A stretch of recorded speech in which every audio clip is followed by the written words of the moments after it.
12 kabanata. Babala laban sa mga pakitang tao.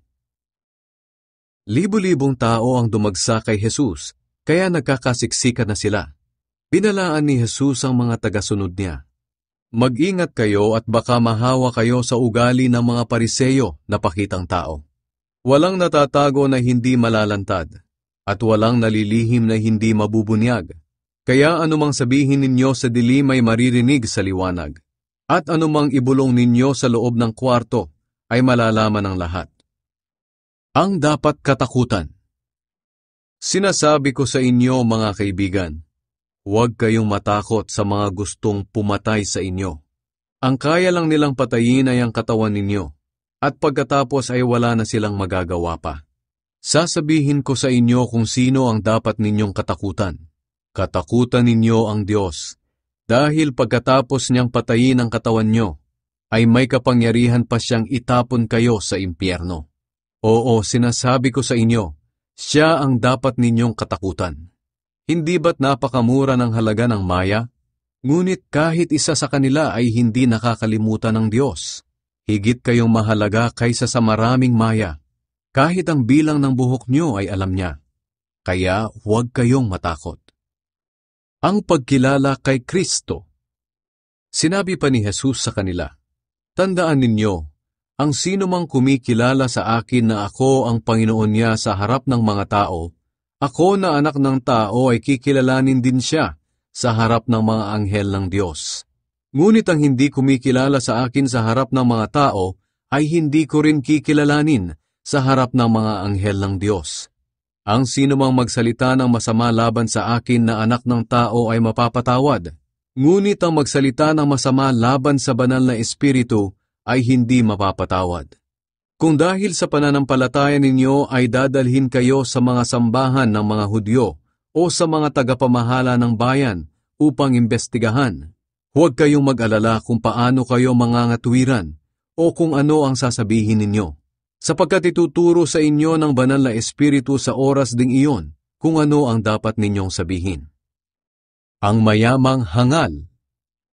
Sinabi kay Jesus ng isa sa karamihan, Guro, sabihin nga po ninyo sa kapatid ko na ibigay niya sa akin ang bahagi ko sa mana namin? Sumagot si Jesus, Kaibigan, tagahatol ba ako o tagahati ng pag-aari ninyo? Pagkatapos, sinabi niya sa kanila, Mag-ingat kayo sa lahat ng uri ng kasakiman, dahil ang buhay ng tao ay hindi nasusukat sa dami ng kanyang pag-aari. At ikinuwento niya ang talinghaga na ito. May isang mayamang may bukirin na umani ng sagana. Sinabi niya sa kanyang sarili, Ano kaya ang gagawin ko? Wala na akong mapaglagyan ng ani ko. Alam ko na. Gigibain ko ang mga bodega ko at magpapagawa ako ng mas malaki. At doon ko ilalagay ang ani at mga ari-arian ko. At dahil marami na akong naipon para sa maraming taon, magpapahinga na lang ako, kakain, iinom, at magpapakaligaya. Ngunit sinabi sa kanya ng Diyos, Hangal, ngayong gabi ay babawiin ko sa iyo ang buhay mo. Kanino ngayon mapupunta ang lahat ng inipon mo para sa iyong sarili?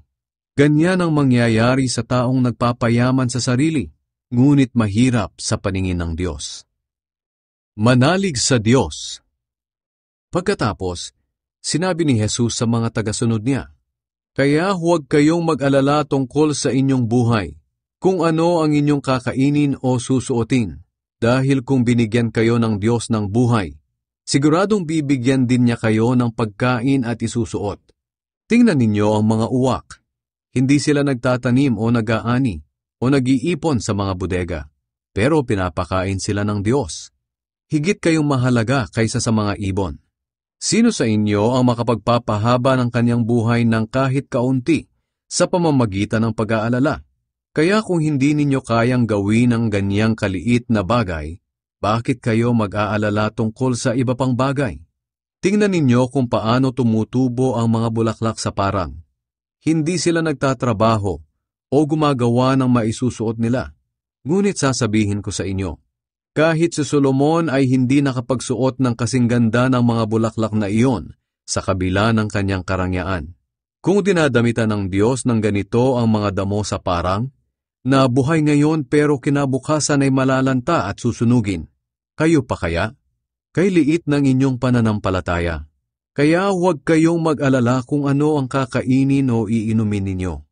Ang mga bagay na ito ang pinapahalagahan ng mga tao sa mundo na hindi kumikilala sa Diyos. Ngunit alam ng inyong amang nasa langit na kailangan ninyo ang mga ito. Sa halip, unahin ninyo ang mapabilang sa kaharian ng Diyos at pati ang mga pangangailangan ninyo ay ibibigay niya. Kayamanan sa langit. Kayong mga tagasunod ko ay kaunti lang. Ngunit huwag kayong matakot dahil ipinagkaloob ng inyong ama na maghari kayong kasama niya. Ipagbili ninyo ang mga ari-arian ninyo at ipamigay ang pera sa mga mahihirap upang makaipon kayo ng kayamanan sa langit. Doon ang maiipon ninyong kayamanan ay hindi maluluma o mauubos, sapagkat doon ay walang makakalapit na magnanakaw o makakapanirang insekto. Sapagkat kung nasaan ang kayamanan ninyo, naroon din ang puso ninyo. Ang mapagkakatiwalaang mga utusan. Sinabi pa ni Jesus sa kanila, maging handa kayo palagi sa pagbabalik ng inyong Panginoon, katulad ng mga aliping naghihintay sa pag-uwi ng kanilang amo mula sa kasalan. Nakahanda sila at nakasindi ang mga ilawan nila, upang sa pagdating at pagkatok ng amo nila ay mabubuksan nila agad ang pinto. Mapalad ang mga aliping madadatnan ng amo nila na gising at nagbabantay sa kanyang pag-uwi. Sinasabi ko sa inyo ang totoo, maghahanda ang amo nila para pagsilbihan sila. Sila ay pauupuin niya sa kanyang mesa at pagsisilbihan habang kumakain sila. Mapalad ang mga aliping iyon kung madadatnan sila ng amo nila na handa kahit anong oras, hating gabi man o madaling araw. Tandaan ninyo ito, kung alam ng isang tao kung anong oras darating ang magnanakaw, hindi niya hahayaang pasukin ito ang bahay niya. Kayo man ay dapat maging handa, dahil ako na anak ng tao ay darating sa oras na hindi ninyo inaasahan. Ang tapat at hindi tapat na aliping. Nagtanong si Pedro, Panginoon, para kanino po ba ang talinghaga na iyon? Para sa amin o para sa lahat? Sumagot ang Panginoon, hindi ba't ang tapat at matalinong utusan ng pamamahalain ng amo niya sa mga kapwa niya aliping? Siya ang magbibigay sa kanila ng pagkain nila sa tamang oras. Mapalad ang aliping iyon, kapag nadatnan siya ng amo niya na ginagawa ang kanyang tungkulin. Sinasabi ko sa inyo ang totoo, pamamahalain siya ng kanyang amo sa lahat ng mga ari-arian nito. Ngunit kawawa ang alipin kung inaakala niyang matatagalan pa bago bumalik ang amo niya. At habang wala ito ay pagmamalupitan niya ang ibang mga alipin, lalaki man o babae, at magpapakabusog siya at maglalasing. Darating ang amo niya sa araw o oras na hindi niya inaasahan, at parurusahan siya ng matindi, at isasama sa mga hindi mapagkakatiwalaan. Ang aliping nakakaalam ng kagustuhan ng amo niya ngunit hindi naghahanda at hindi gumagawa ng kanyang tungkulin, ay tatanggap ng mabigat na parusa. At ang aliping hindi nakakaalam ng kagustuhan ng amo niya, at nakagawa ng kamalian, ay parurusahan din, pero magaan lang. Ang binigyan ng marami ay hahanapan ng marami. Mas marami nga ang pananagutan ng pinagkatiwalaan ng mas marami. Ang pagkakahati-hati ng sambahayan dahil kay Kristo. Naparito ako sa lupa upang magdala ng apoy at gusto ko sanang magliyab na ito. Ngunit bago ito mangyari, may mga paghihirap na kailangan kong pagdaanan, at hindi ako mapapalagay hanggat hindi ito natutupad.